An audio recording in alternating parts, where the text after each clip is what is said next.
Good morning. Today is Friday, May 24th, 2024. We continue with our lessons on Tanya, our video series of the Tanya that's linked to the Perplex Club, as we call ourselves. We finished the first volume of Tanya, thick, 53 pages. Now I'm going to the second volume, which is only 12 pages, much thinner comparing to the first one. The first one was about that thickness. The second one is very much thinner. Rabbi Shneur Zalman Liadi actually wrote the second first, but second is much more philosophical, more kind of theory.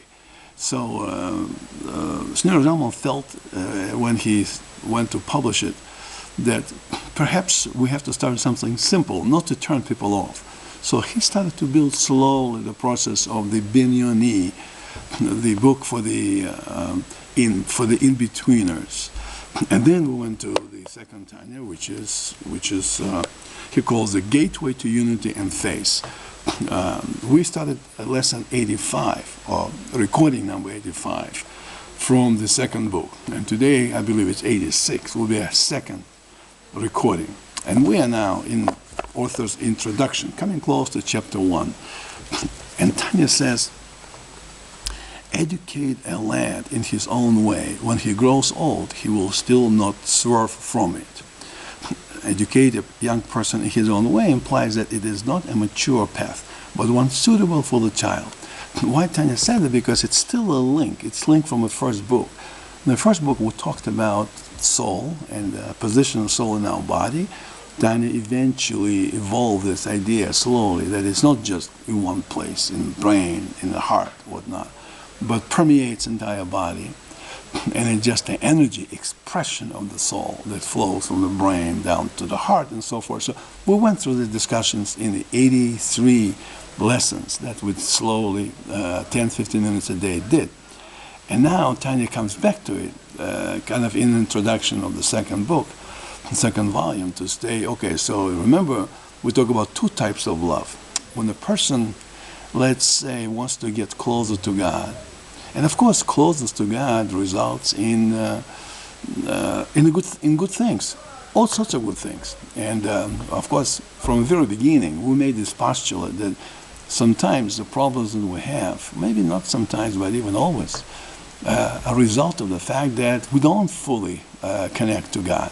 And depending on our connection, that's the result. The closer you connect, the better your life, even in this world, from all aspects, even physical. So people say, oh, how I do everything, how come I have such problems? Well, perhaps you're missing something. Perhaps we are not to judge people. Why? There's horrible things happen to people, unfortunately, very good people. So we never know. All we can say that attachments to God, attachment to something more than you, is a good thing all around. Esoterically, spiritually, physically, you name it. Helps family relationship, helps your relation with your wife, with your husband, with your family, with your friends, with your work, health, anything. So to get to this level, not many people are capable to.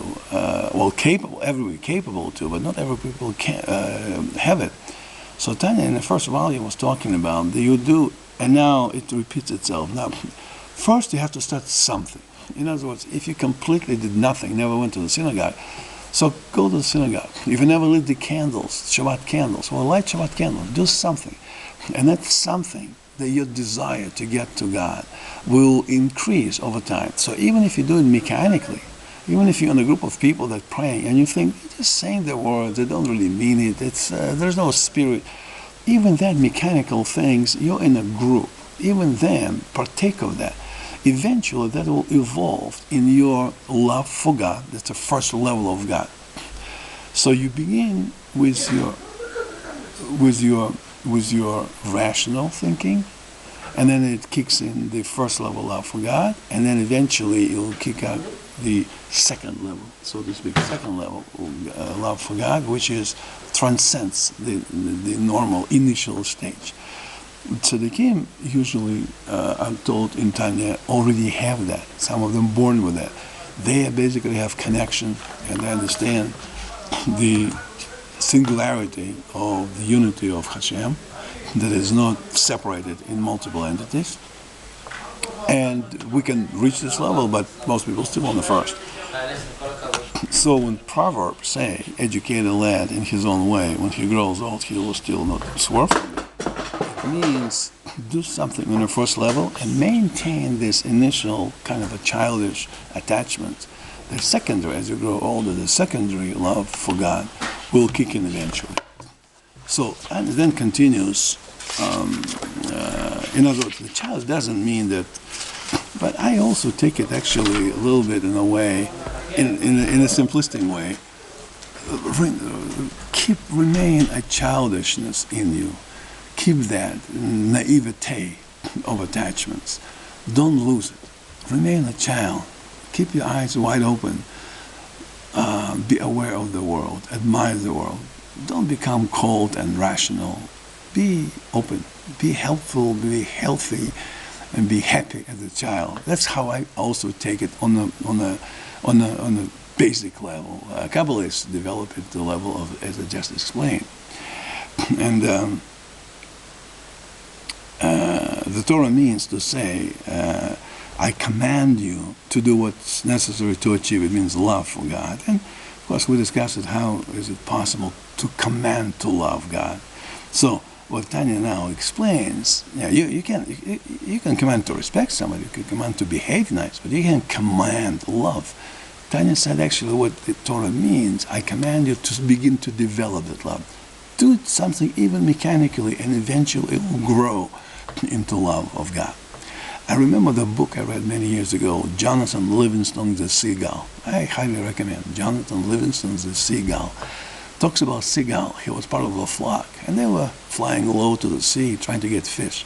And he would fly very high. And all his parents, all his friends said, you're crazy. Seagulls are not made to fly very high. We just have to get food to live through life without feeling hungry. And he wanted to get something more. And the book goes, it's a thin book, very small, beautiful illustrations, Jonathan Livingston the Seagull. And in his, he would fly and he would dive and he would try to see from a huge height, and he will learn how to stop himself quickly. So he learned the tricks, acrobatics of flying that other seagulls just can do it by their nature. And eventually he evolved to the point, I remember the book kind of almost finishes with his flying and there's a big wall. And he believe in yourself, and he's coming to this wall, and of course he will crash.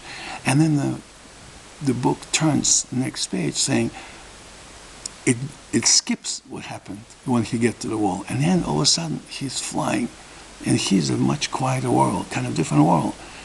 And then two seagulls came to join him to sing quietly, and they came almost effortlessly without even flipping their wings, and he joined them without even speech, just quietly. He reached the next level. Of course, you can almost see that maybe he was in paradise. Maybe he did experience death, and now he's in paradise, and he's experiencing new. But the book brings you, I mean, to me, that book is, and Tanya talks the same language. So it says, if the first love is never actually achieved, the greatest, it is given as a reward, given to the king, by tasting a little of the next world while still in this world. Tanya said that even tzaddikim, we first learned tzaddikim has this ability, they despise anything inappropriate. We, normal people, Ben Yoni, we train ourselves not to pay attention to bad things, but we're still aware of those things, and we struggle not to get drawn to the magnet that the woman walks in the street not appropriately dressed. Most men will be attracted to that, truth be told, but they avert their eyes and don't react to that. But they don't have a feeling of some attraction to the naked woman walking on the street. That's a bad thing, of course, to do that. But that's a nature of the human flesh, of human beings. Tzaddikim don't have that. They're beyond it, completely unaffected by that. But even tzaddikim, Tanya says, also fall. It says that you fall, the tzaddik will fall 10 times. Here it is. For 7 times the tzaddik falls and gets up. Proverbs 24:16. Well, if tzaddik falls, how is that congruent to what we're just talking about? Well, Tanya said it's not like he will sin, he will fall. It means that even tzaddik elevates himself to higher and higher level. And while he's in rank number 7, 4, before he gets to rank of number 5, whatever, that transition, he still didn't reach that level. That's a fall. So for tzaddikim, Tanya said, that's not the person falls, he sins. It means that he didn't get to the next level yet. He still falls and he keeps on trying to better himself. But in simple language also, we can also state it to us. Do not be discouraged. If you do something and you can reach it, you will. You will. Just keep trying, don't give up. Talmud says, if you do something 400 times and it doesn't work, don't quit. Do it 401, 402. We never know where it ends. Do not give up. So that is finishing our introductions. We are now coming to chapter number 1. And Tanya in chapter 1 will start talking about letters. How we talk about anatomy and physiology of God in terms of we built in the image of God. And we went through exact details how it happened. Now Tanya was saying the process of construction is made by the alphabet, by Hebrew alphabet, by 22 letters. But we'll talk about that tomorrow. All right. Have a great day. Try to learn. Even a little. Shabbat is coming. This evening, Friday night, Shabbat begins. Light the candles if you can. It doesn't take long. Click, light the candles. Even mechanically. It wouldn't hurt, that's for sure. And then get together with a family, get together with friends, or even if you're living by yourself, open up the book of Torah and read at least a page, and you will see, I am confident in fact that you will see the light of support for your life. And whatever troubles you have, if not immediately disappear, at least will become less effective, less affecting you. Amen. Shabbat Shalom.